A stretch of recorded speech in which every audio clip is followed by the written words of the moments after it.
Hello, my friends, Evolutionary Energy Arts family. Hope you guys are doing well. We really hope you're doing well this morning. Yeah, Cindy says really well this morning. What? Yeah. How's Cindy doing? Cindy's doing really well this morning. Good. She seems it. She seems it. So, both sides of the country, east and the west, are going to have different things to deal with this coming week. You see here rounds of flooding, rainfall to target south central U.S. into midweek.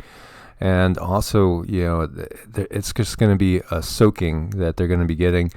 And we've seen so much flooding already in so many areas.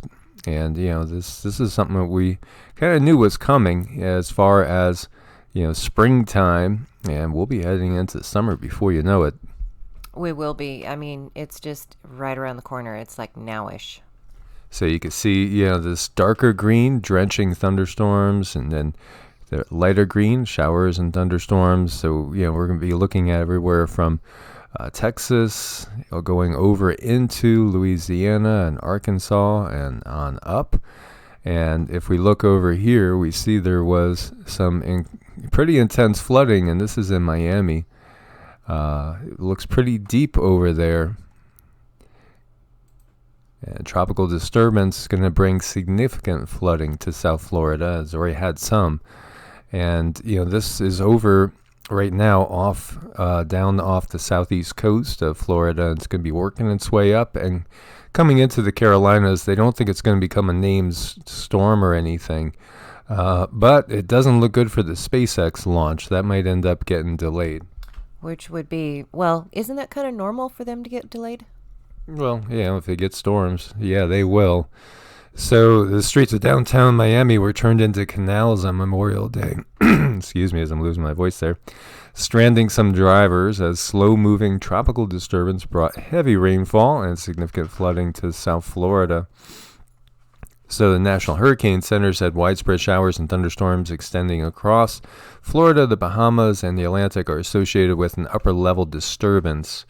And again, it's not supposed to develop into a tropical cyclone or storm, but they're going to watch it as it goes across. And again, these saturation events, they add up as, you get one and then you get another, and this will lead to some of the flooding that we are seeing.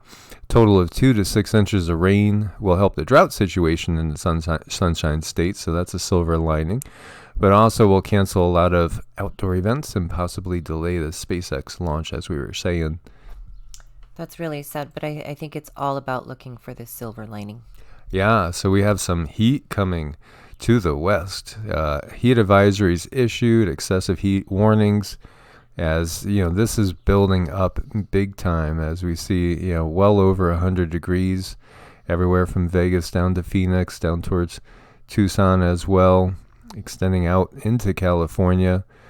It's going to be a scorcher for sure, and we're going to see some records falling as well. So you're going to see records challenged, and this is what they are looking for.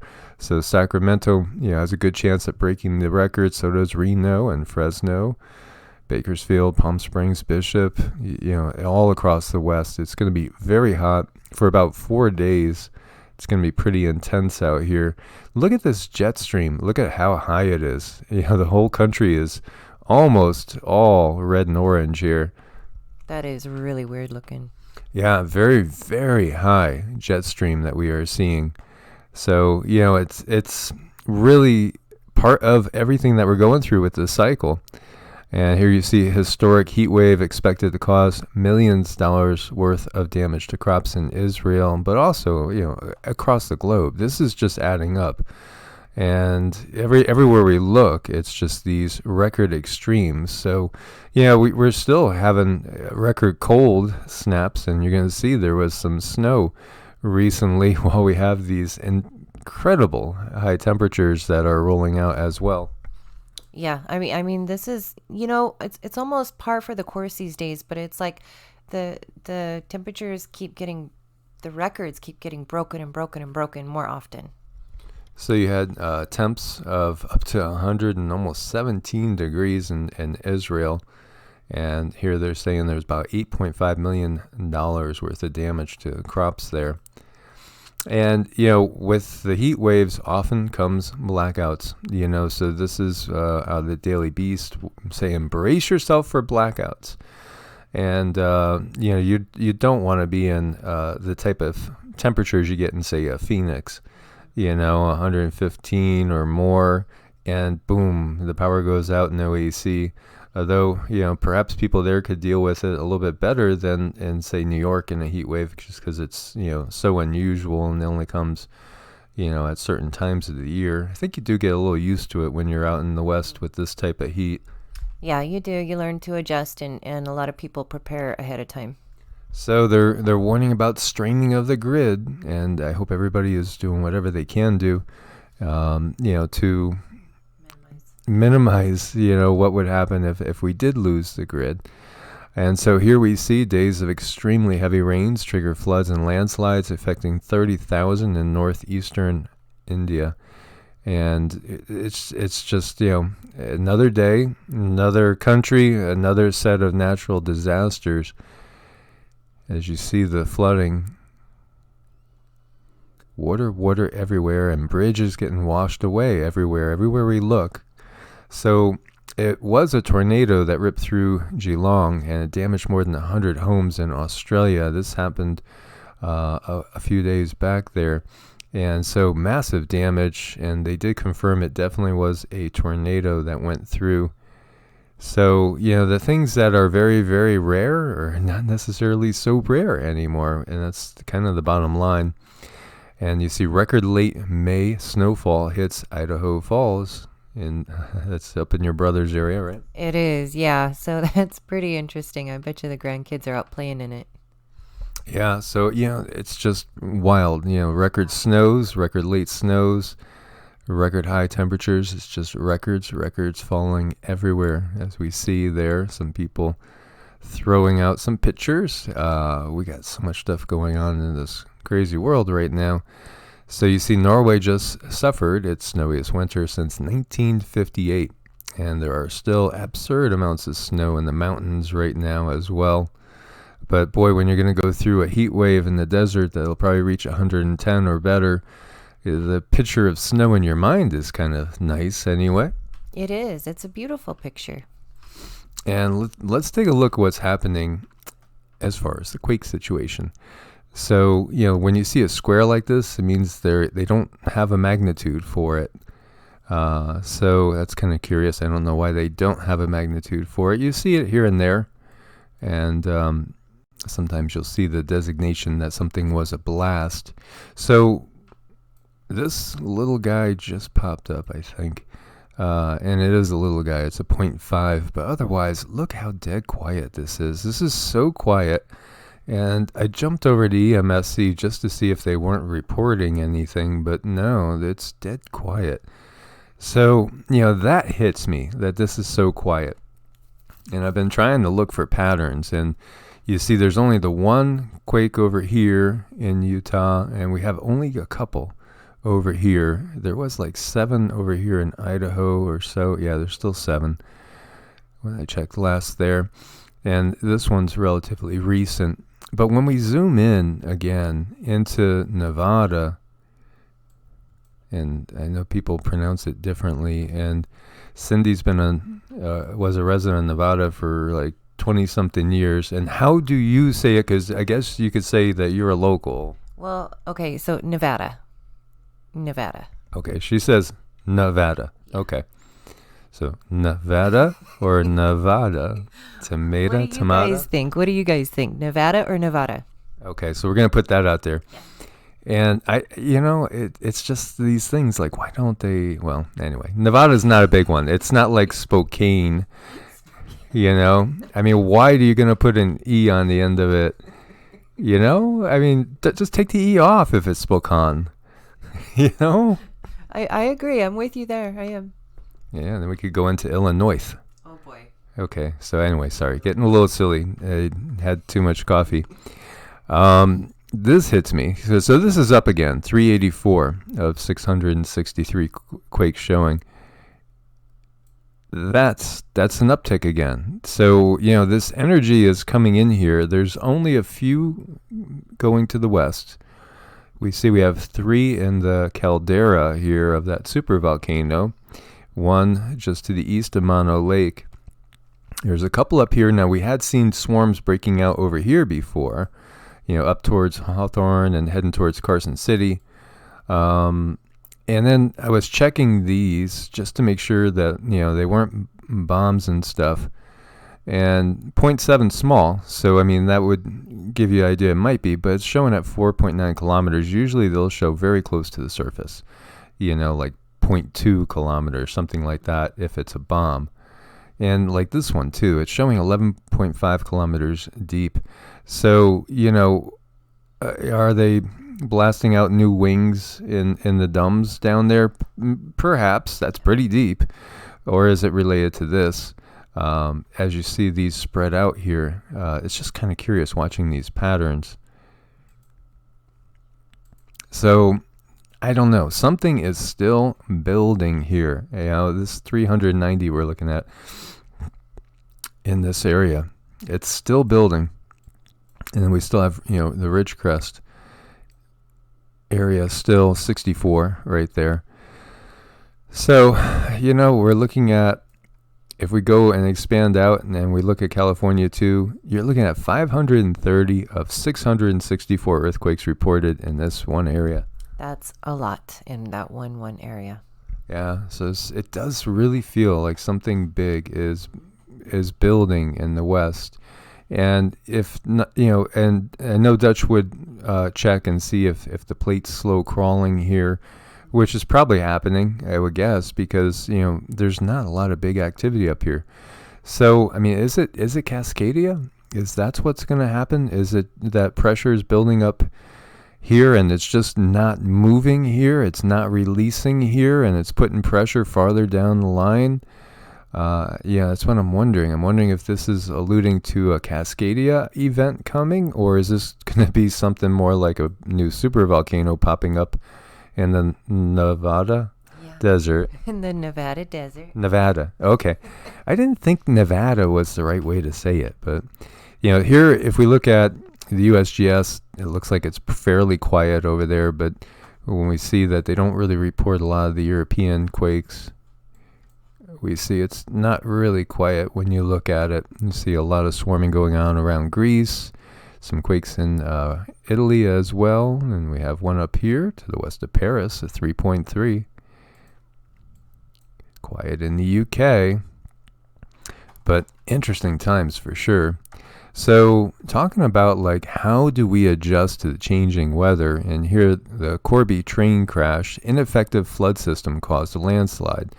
Well, look at the tracks. I mean, you're gonna have all sorts of issues with infrastructure. You're gonna have areas where maybe you're not going to be able to, unless you build massive barrier walls, run trains through, and the same thing with certain areas with roads. 550 passengers were stranded near Corby, Northamptonshire, for 7 hours after an accident back in June. And again, there's so much work needs to be done infrastructure-wise with what we have going on, let alone the food situation. Meanwhile, we have record military budgets. The priorities of the leadership of the globe, it's just mind-boggling when you think about the lack of vision for the average person. Yeah, well, they're not looking out for the average person. They're looking out for their dollars. So. And the industries. It's that, and it's certain industries that have so much clout. Yeah. And there's 2 of them that come to mind. One begins with a P and sounds like it's an F. And the other one, you could use just the abbreviation MIC to understand that. Those 2 are so powerful, and they get their money. Asteroid 2020. KJ4 to fly by Earth at 0.37 lunar distance on May 28th. It's another one coming by. It's busy out there with comets and asteroids, isn't it, guys? As we see this one's trajectory. Uh-oh.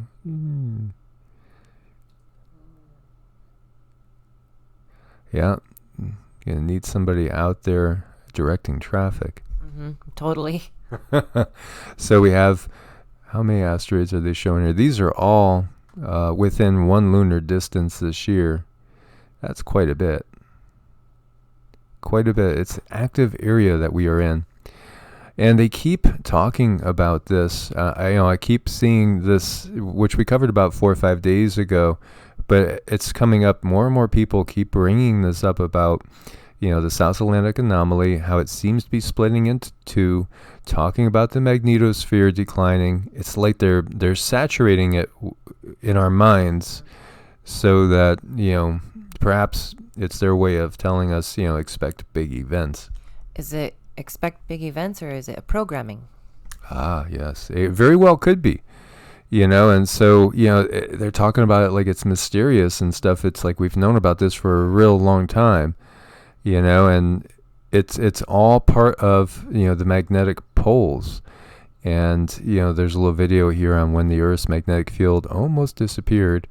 And of course, as that goes away, more and more cosmic rays, radiation, all sorts of energy penetrates everything, including our bodies. And I truly believe it's changing us. I agree, and I don't feel afraid of it.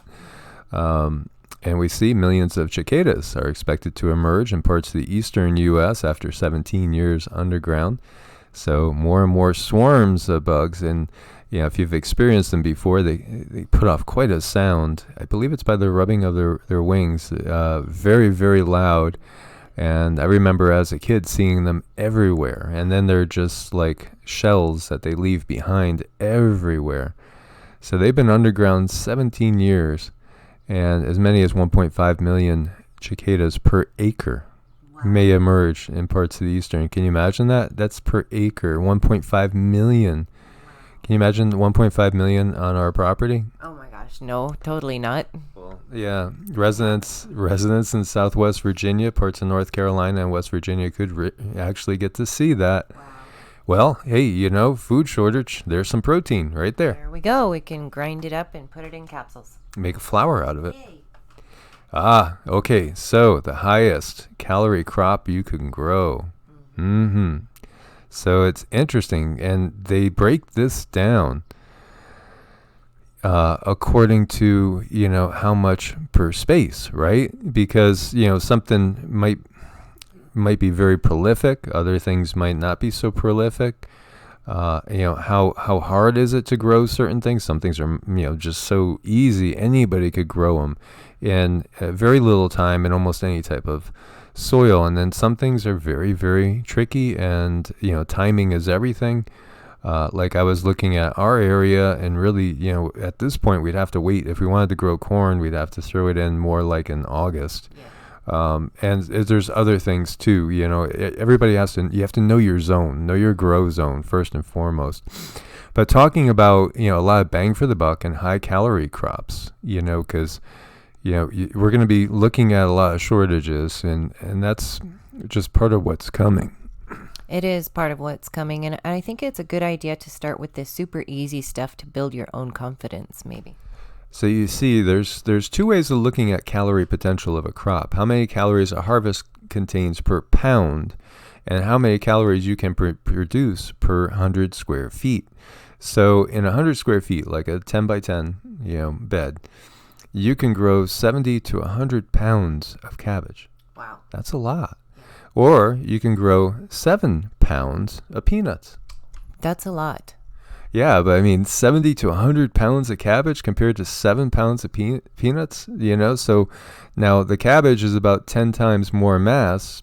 It provides less than half the calories of the peanuts. So, there's all these different ways to look at it, because, cabbage has very few calories, but it has a lot of good nutrition. It's definitely a cancer preventative. And there's all different ways of looking at things. So the same space will yield up to 90 pounds of potatoes and a whopping 32,000 calories. So if you're worried about caloric intake, it's, the potatoes would be a really good choice. Yeah, I would do potatoes, because we don't know what we're facing, really. Honestly, potatoes feel pretty easy so far. We've had pretty good luck with them. We have. Yep. So, when it comes to the most calories, least amount of space, potatoes are the big winner. Not only are they easy to grow, but they store well. Think about that too. So they could last a long time in a root cellar. And sweet potatoes are fantastic because they love hot weather, and their greens are edible, nutritious, and plentiful in the hottest stretches of the summer. Corn is another big winner. Of course, non-GMO, because the GMO corn will do nasty things to your body, most definitely. So corn, 30,000 calories per 100 square feet. So that's another one. That's right up there with the potatoes. That's really, really good. Man, corn on the cob, so good. Yum. Wheat, and again, non-GMO. GMO wheat has wreaked havoc on so many immune systems and created so many allergies and things along those lines. So you could produce about 6 pounds of wheat per 100 square feet. So in a 800 square foot area, you could grow enough to make a weekly loaf of bread for a year. So all things considered, now beans are great too, and they're a must-have, and also because you've getting protein. So you got protein, you got fiber in the beans, and you have some carbs. You can expect between 3 and 6 pounds of beans per 100 square feet. That's pretty good. And we talked about peanuts. Now, squash are very prolific, and also they store really well. So that's another one that is something that you should look at long term. And, we were talking about beans, and we were talking about corn, and then we were talking about squash. So there's your three sisters. There they are. That's great. So basically, for 100 square feet, you could get from 50 to 100 pounds of squash, like pumpkin, butternut, acorn. And I've had really good luck growing them. But of course, I haven't grown them in the desert. Kale, collards, and cabbage. And they're not necessarily calorically dense, but they do have some really good benefits for your body, nutritionally dense. So here's a little chart, and I'll have the link for you guys. And it really gives you something to think about. It really, really does. There's a lot of different ways at looking at what is worth growing.